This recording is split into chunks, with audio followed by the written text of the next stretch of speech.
लोक सुंदर है, श्रेष्ठ है, अलौकिक है। पुरुष लोक में भावों के भीतर क्लेश की जंग अवश्य आती है। लोहा जो है कारखाने से निर्दोष निकलता है, पर बाहर आती जंग लग जाती है। ऐसे जीव के जन्म की दशा है। बालक कुछ भी नहीं समझता। जैसे जैसे उम्र बढ़ती है, परिणाम में विकारों की जंग प्रारंभ हो जाती है। वो जंग लगते लगते द्वंद्व को खड़ा कर देती है। इतना विचित्र द्वंद्व खड़ा होता है कि जीव का जो जीवन है, आधा जीवन से ज्यादा तो सोने में निकल गया, सोने में गया है।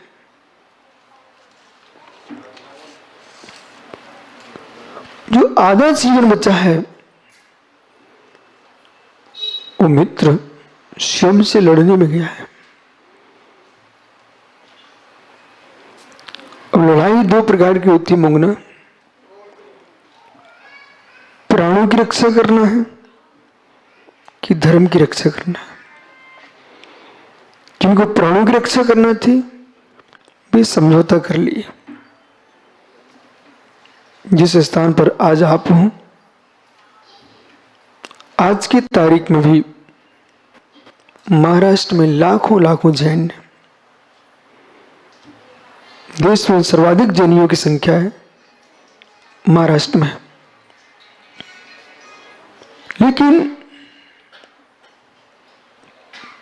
कितने लोग नष्ट हो गए, इनके प्राण चले गए, और कितने लोगों के धर्म के प्राण ले लिए। परिवर्तन ऐसे जिनालय हैं जहां पर मात्र जिनदेव ही जिनदेव हैं, फिर भी पूजा दूसरा कर रहे हैं। आधा जीवन तुम्हारा द्वंद में गया है। स्वयं के परिणामों से मिलो। जो जीत गए वे जिन हो गए, जो जीत नहीं सके वे परिवर्तित हो गए। चक्रेश विषय गूढ़ है।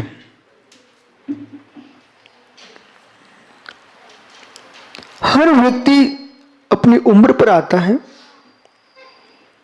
उसे युद्ध करना पड़ता है। हर व्यक्ति को युद्ध करना पड़ा है।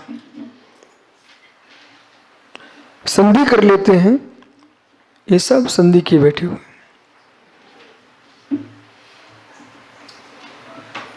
संधि किए बैठे हुए। कुछ लड़के हार गए, वे भी जगत में। कुछ लड़ते लड़ते जीत गए, कुछ जीते जीते हार गए। लड़ते लड़ते जीत गए, ऐसे लोग भी हैं, और जीतते जीते हार गए, ऐसे लोग भी हैं। हारे हैं फिर भी अपनी जीत दिखाते हैं, ऐसे लोग हैं। आप समाज में देखो, देश में, राष्ट्र में देखो, एक जगह दो अध्यक्ष बन जाए, इसका मतलब क्या है? एक जीता, उसमें एक हारा हुआ है, पर वो अपने आप को हारा नहीं मानता, इसलिए समाज में दो अध्यक्ष। जो जीव, ये बाहर की बातें हटाइए, जो जीव जैसे प्रशांत बालक 12, 13, 14 साल का प्रारंभ होता है, उसका युद्ध प्रारंभ हो जाता है। कभी खिलौनों के लिए मचलता मन, तो दूसरा मन कहता क्यों समय बर्बाद करूं, में अध्ययन करना, मुझे जो छात्र बन के अध्ययन की बात कर रहा है वो प्रमाण से लड़ रहा है, खेल से लड़ रहा है, व्यर्थ के कार्यों से लड़ रहा है। 16, 17, 18 साल की उम्र बनती है, फिर इसके बीच में एक नया योद्धा खड़ा हो जाता है उसके सामने। अब बेटा लड़िए, तुम्हारा जीवन है, तुम्हारा ज्ञान है और तुम्हारा चारित्र है, लड़िए आप। बिल्कुल जी 16 वर्ष की उम्र हुई, बहुत प्रचंड शत्रु सामने खड़ा हो गया। अशुभ विकार से ताना प्रारंभ हो गए, काम इच्छा जागृत हो चुकी जीव की और उसको लड़ना है। वो लड़ते लड़ते ही सोचता है जीव, नहीं मुझे ज्ञानी बनना है, इन कामों में नहीं जाना। तो जीतता है यदि तो होशियार हो जाता है, अपने जीवन को संभाल लेता है। जो नहीं जीत पाता है वो मित्र विश्व में फंस करके देह, धर्म, यश, चारित्र, ज्ञान इन सबसे शून्य हो जाता है। पूर्णांग जीवन जीता है। एक समय आता है, थोड़ी समझदारी बनती है, अब मुझे शादी करना चाहिए कि मोक्ष मार्ग स्वीकार करना चाहिए। फिर युद्ध प्रारंभ होता है, उसमें बहुत सारे लोग जीत जाते हैं, बहुत सारे हार जाते हैं और अपने आप को देखते हैं ये सब डॉक्टर चंद, ये माता पिता, ये संबंध, ये सब मना कर रहे, ये सब व्यर्थ की बातें हैं, कोई सार की नहीं। कि माता पिता मना करते बेटा दीक्षा मत लो, कि भाई बंधु मना करते दीक्षा मत लो, ऐसा कुछ भी नहीं होता। मना करने वालों को मालूम रहता है कि हमारा दायित्व तो मना करना, इनके अंदर योग्यता होगी तो मेरी मना कौन सुनता है, कोई नहीं सुनता। जब ढीले होते हैं तो माता पिता हावी हो जाते हैं, जो ढीले नहीं होते उनके लिए कोई माता पिता हावी नहीं हो पाते। कोई हावी अन्य हो नहीं सकता है। जीव के अंदर मोह हावी होता है तो वैराग्य उसके पास भटक नहीं पाता। सारे जितने नियोग संयोग हैं ये चक्रे सब व्यर्थ के हैं। निमित्तों को निमित्त ही स्वीकारना चाहिए, निमित्तों को उपादान स्वीकार किया ही नहीं जा सकता, निमित्तों को उपादान स्वीकार किया ही नहीं जा सकता। तत्वनिर्णय की दृष्टि से देखा जाए तो परिणामी में परिणाम होता है, सो परिणामी में परिणाम होता है कि पर परिणामी का परिणाम पर परिणामी में होता है। चक्रेश सत्य, चाहे पुद्गल हो चाहे जीव हो, सो परिणामी का परिणाम सुपरिणामी में ही होता है। और सुपरिणामी परिणमनशील है, उसमें पर का निमित्त हो सकता है, लेकिन सुपरिणामी परिणमनशील नहीं है तो पर निमित्त सहसों कोटि कोटि उपस्थित हो जाएं, कुछ नहीं कर सकते।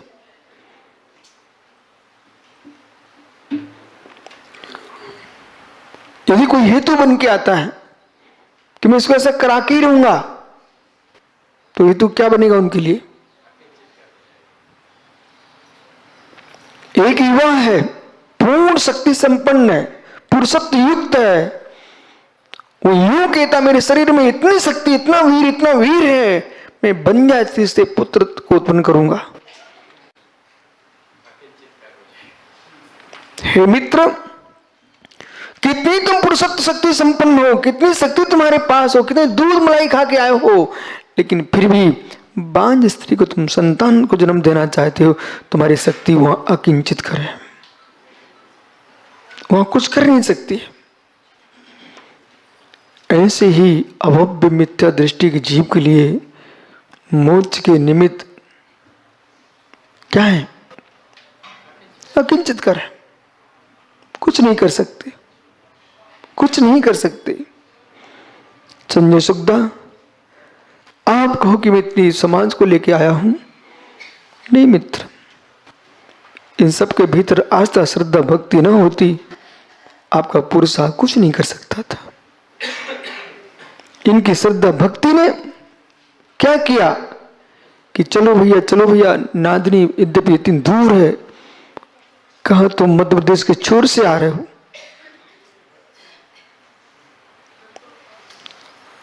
अब देखो अप्पा साहब सर, ये बुंदेलखंडी माटी का प्रभाव है। आचार्य विद्यासागर महाजी कर्नाटक से गए,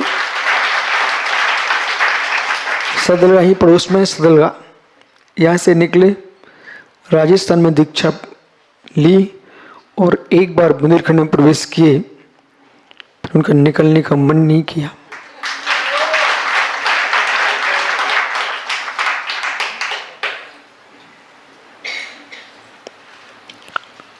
परिणामी अपरिणामी, अब कोई ये कहे कि बुंदेलखंड की समाज ने निकलने नहीं दिया, ऐसा नहीं है। परिणामी अपरिणामी, उनके परिणाम निकलने के हुए ही नहीं। इसलिए कर्नाटक का जन्मा बालक, राजस्थान में दीक्षित, बुंदेलखंड में जीवन का कार्य किया और छत्तीसगढ़ को उन्होंने अवसर दिया संलेखना का। ये तो सब बड़े सारे ऐसों को सोच नहीं सकता था।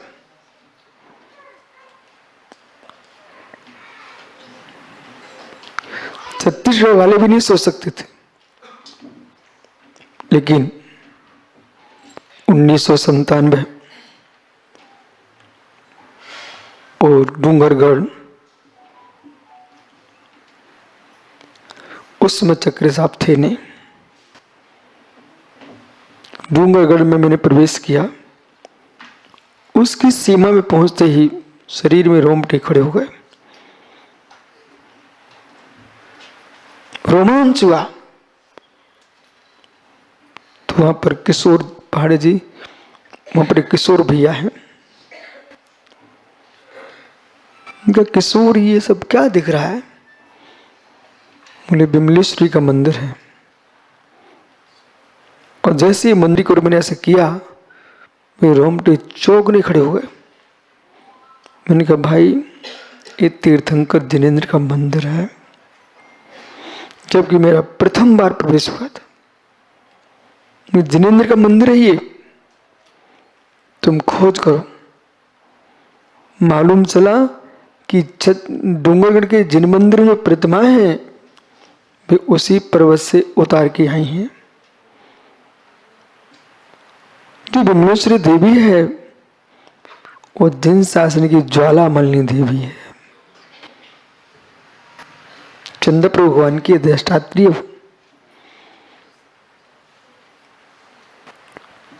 फिर दूसरी ओर देखा, एक पर्वत और दिखाई दिया, वहां देखा, बोले प्रज्ञगृह है। फिर मैं तीसरे पहाड़ की ओर गया, जिनेंद्र भैया प्रज्ञगृह है, बिमलेश्वरी का मंदिर है, लेकिन मेरे मस्तिष्क में नक्शे में तो आ रहा जैन तीर्थ है, ये पूरा गांव का गांव। चढ़ता गया पहाड़ के ऊपर। हमने किशोर से कहा, किशोर भाई यही जैन तीर्थ है, लगाओ ध्वजा। उस एक ध्वजा का परिणाम यही निकला, आज भगवान तीर्थंकर चंद्र प्रभु स्वामी की विशाल प्रतिमा विराजमान हो गई। और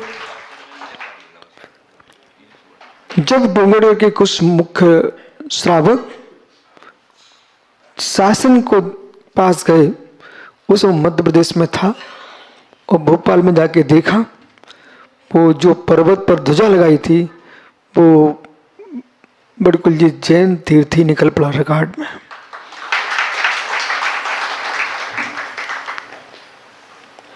समय कहता है उत्कर्ष अपकर्ष होता है, आदमी को धैर्य रखना चाहिए।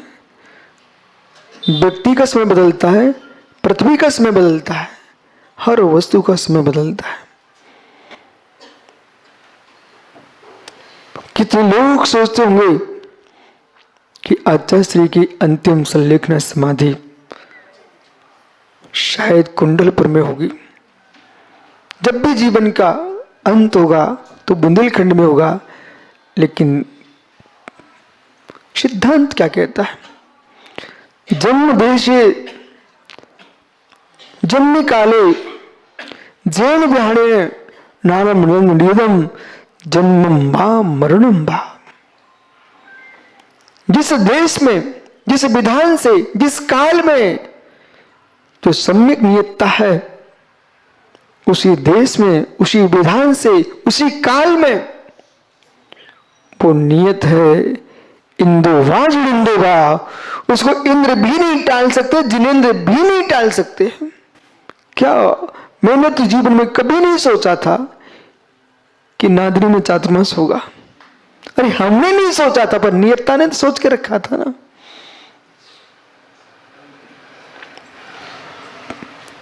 पंडित जी,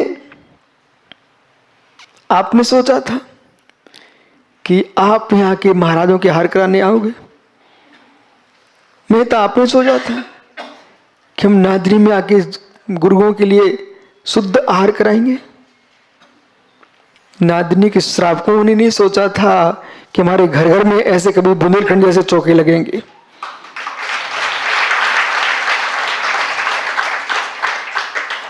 समय परिवर्तित है।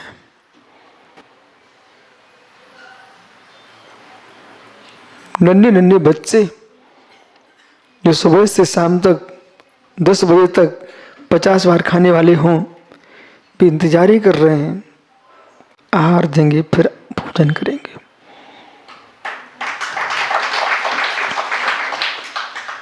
चंदन के पास का वातावरण सुगंधित हो जाता है।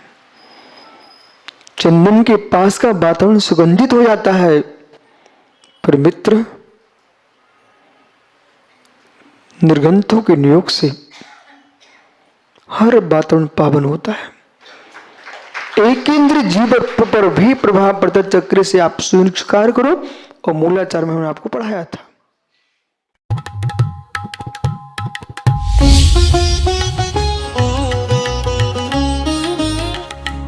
राष्ट्रीय राजधानी दिल्ली से